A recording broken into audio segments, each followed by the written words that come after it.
Hola amigos. Ayer comenzamos el vídeo con el chiste de las palabras de Biden, pues resulta que hoy han sido contestadas por el Kremlin de una forma tan ponderada que no hace otra cosa que ridiculizar la mentalidad de los políticos de la OTAN. El Kremlin respondió a la declaración de Joe Biden, de que, si es reelegido presidente de Estados Unidos, pretende centrarse en unir a Europa y reprimir al líder ruso Vladimir Putin. El secretario de prensa del presidente ruso, Dmitry Peskov, señaló que los políticos occidentales hacen regularmente declaraciones de este tipo. Biden hace ese tipo de declaraciones, al igual que los líderes europeos.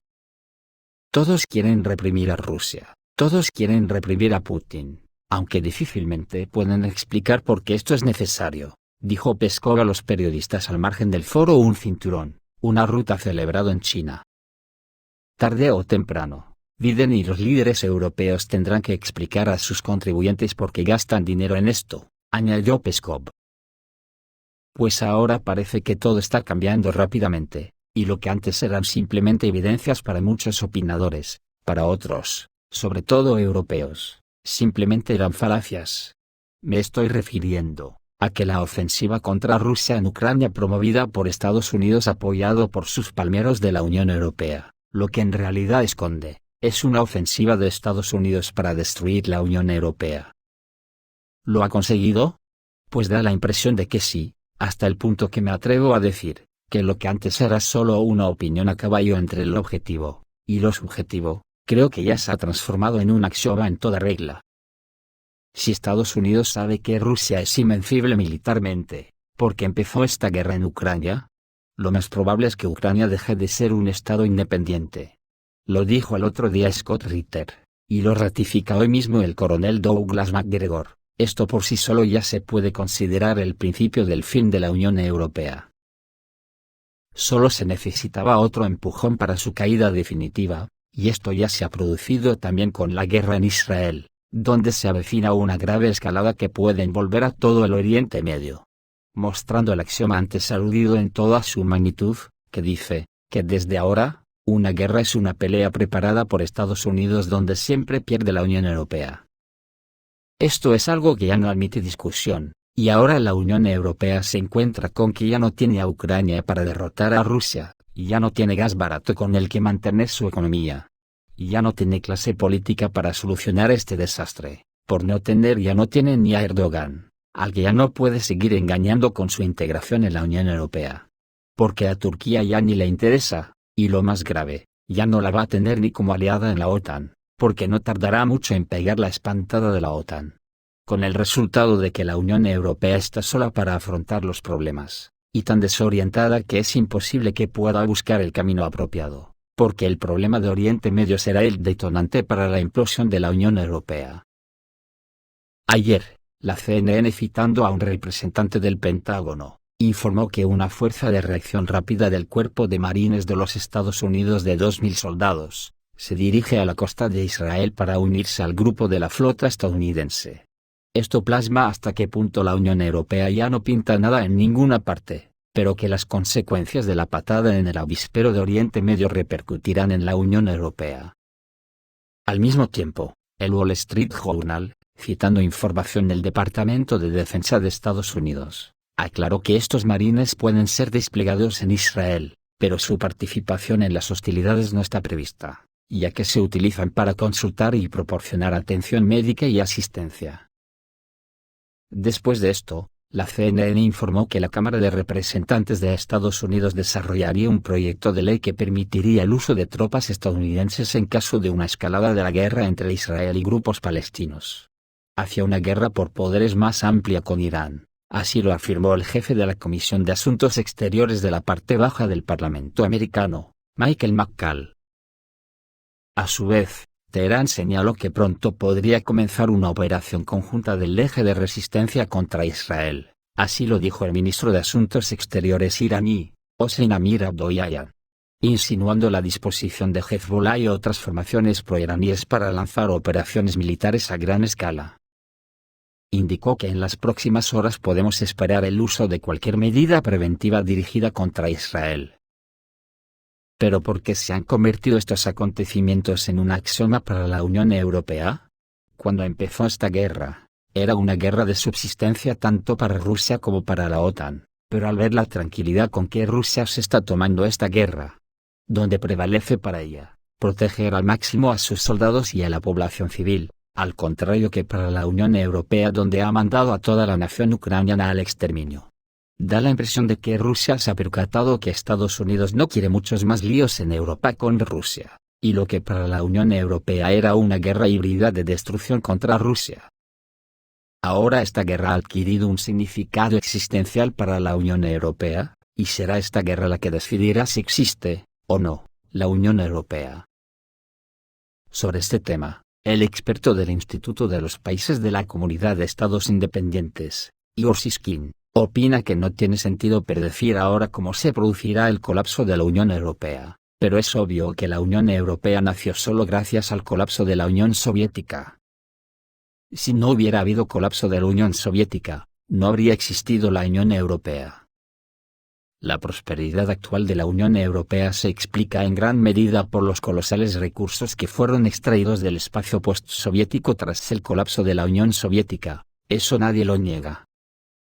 Ahora estos recursos se están agotando para la Unión Europea. Si antes la Unión Europea recibía recursos energéticos a precios muy bajos, ahora su modelo económico no puede permitirse la compra de recursos energéticos ni siquiera a precios tan bajos como en el momento actual.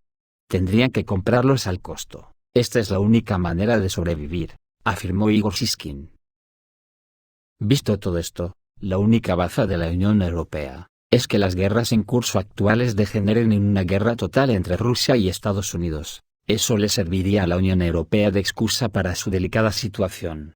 Y en este contexto, Rusia amenazó a Occidente con ataques a satélites espaciales. Vladimir Ermakov, director del Departamento de No Proliferación y Control de Armamentos del Ministerio de Asuntos Exteriores de Rusia, en conversación con la prensa destacó que los satélites espaciales occidentales, utilizados activamente en diversos conflictos, podrían convertirse en objetivos legítimos de los ataques rusos. La infraestructura cuasi civil en el espacio bien puede ser un objetivo legítimo para un ataque de represalia, dijo Ermakov. También destacó que las acciones de Occidente podrían poner en peligro la estabilidad de las actividades espaciales pacíficas, exponiéndolas a riesgos injustificados. Vale la pena señalar que Estados Unidos y Ucrania anunciaron previamente negociaciones para proporcionar a las Fuerzas Armadas de Ucrania acceso a información satelital. En particular, en 2022, la empresa finlandesa ICEIE brindó al ejército ucraniano la oportunidad de utilizar los datos obtenidos por sus satélites espaciales. Hoy en día, Rusia tiene en su arsenal los medios para suprimir con éxito las naves espaciales. Sin embargo, esta medida, con toda probabilidad, se considera solo en caso de emergencia. Esa emergencia no la puede descartar nadie. Por ejemplo, el Ministerio de Asuntos Exteriores ruso denunció que Estados Unidos planea colocar armas nucleares en Gran Bretaña. La posible devolución de armas nucleares estadounidenses a Gran Bretaña está causando preocupación y se está convirtiendo en un tema de discusión internacional. La agencia TASS, en referencia a Vladimir Ermakov, director del Departamento de No Proliferación y Control de Armamentos del Ministerio de Asuntos Exteriores de Rusia, publica que hay muchos indicios de que la cuestión de devolver las armas nucleares estadounidenses al territorio del Reino Unido se está considerando en términos prácticos. Al mismo tiempo, Ermakov señala que Washington ya está tomando decisiones en esta dirección, en particular en lo que respecta al apoyo financiero para la modernización de la infraestructura correspondiente en una de las bases militares del Reino Unido. Cabe señalar que la cuestión de la devolución de las armas nucleares estadounidenses al Reino Unido ya se había considerado anteriormente. Pero por el momento no hay información al respecto, que tales armas fueron desplegadas en el territorio de este país. Pero por si no ocurre tal enfrentamiento, el asunto de Ucrania en Estados Unidos lo consideran finiquitado. El coronel Douglas MacGregor dice abiertamente que Occidente no logró preparar a las Fuerzas Armadas de Ucrania para el combate con el ejército ruso. Así lo dijo el ex asesor del Pentágono, coronel Douglas MacGregor, en una entrevista con el canal de YouTube de Edive. Comenzamos a invertir recursos y personas en ello, y en poco tiempo realmente se puede hacer algo, pero, ¿crear una fuerza armada capaz de resistir a una gran potencia en 5 a 7 años? Esto es absurdo. Como resultado, los ucranianos lucharon con valentía, y murieron en gran número, afirmó el experto. Según él, los países occidentales cometieron un gran error al intentar preparar rápidamente a los ucranianos para un conflicto con Rusia, y los gobiernos de estos países tienen una gran responsabilidad por tales acciones. No pasará nada bueno, en realidad, Ucrania y su gobierno ya están muertos. Creo que militarmente el conflicto ya terminó, concluyó McGregor. La semana pasada, el presidente ruso Vladimir Putin, en una entrevista con Pavel Zarubin, en el programa Moscú Kremlin Putin en el canal Rossiya 1, afirmó que la contraofensiva ucraniana fue un completo fracaso. En su intervención en la sesión plenaria del Club Internacional de Discusión Valdai, Putin señaló que desde el comienzo de la contraofensiva, las pérdidas sanitarias e irrecuperables de las Fuerzas Armadas de Ucrania ascendieron a más de 90.000 personas, y la pérdida de equipo, 557 tanques y casi 1.900 vehículos blindados de diversas clases. Lo que quiere decir, que a partir de ahora, con la posible guerra en Oriente Medio, la Unión Europea está más sola que la una, frente a Rusia, y ojo, posiblemente teniendo enfrente a Turquía, porque Erdogan ya está harto de soportar desprecios, y no olvidará que Putin le ha salvado el culo 2 veces. Le advirtió del golpe de Estado, y en las últimas elecciones la ayuda de Putin fue decisiva para Erdogan. Por eso Estados Unidos y la Unión Europea están en shock tras una llamada urgente de Erdogan a Putin, porque los intereses de Ankara y Washington chocaron en Siria. Un avión de combate estadounidense F-16 derribó un vehículo aéreo no tripulado turco que operaba cerca de las tropas estadounidenses en Siria. Después de esto, Turquía comenzó a destruir las zonas petroleras de Siria controladas por Estados Unidos. En la operación participaron más de 40 vehículos aéreos no tripulados de ataque turcos, y F-16 turcos.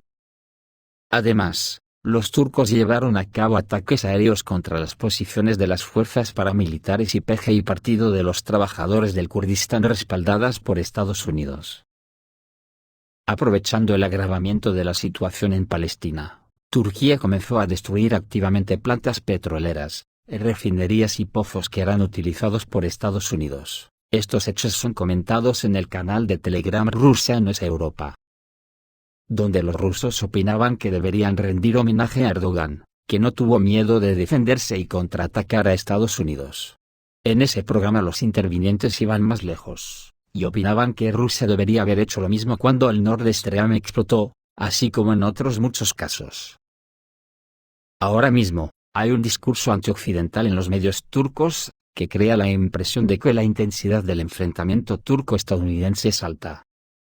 Erdogan dijo más tarde, la creación de un Estado palestino independiente, dentro de las fronteras de 1967 con su capital en Jerusalén Oriental, es una necesidad irreversible que ya no puede retrasarse.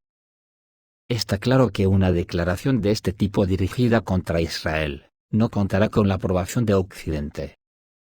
De hecho, en una conferencia celebrada en Bruselas sobre el Mediterráneo Oriental y Europa Sudoriental, el líder turco recibió un ultimátum, porque todos los países de la Unión Europea reconocieron el derecho de Israel a defenderse, y condenaron inequívocamente todas las manifestaciones de terrorismo.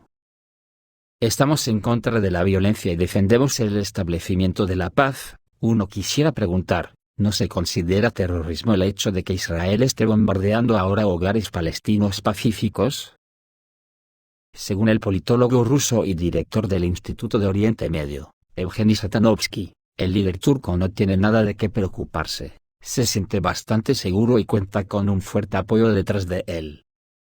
Y a pesar de ser miembro de la OTAN, Erdogan continúa fortaleciendo los vínculos con Rusia. Las frecuentes visitas de Erdogan a Moscú y Sochi, así como las conversaciones telefónicas con Vladimir Putin, son una clara prueba de ello. Un ejemplo sorprendente es una llamada reciente al presidente de la Federación de Rusia, el tema de negociación que está en boca de todos es el conflicto árabe e israelí.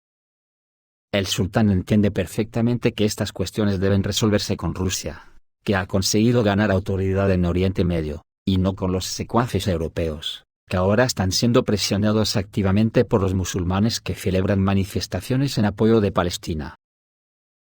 Dice Evgeny Satanovsky, que Erdogan no le teme a nadie y ciertamente no va a humillarse, y todas estas exigencias de la Unión Europea de elegir un bando, no son más que frases vacías. Turquía no es miembro de esta asociación, y no está obligada a implementar sus recomendaciones.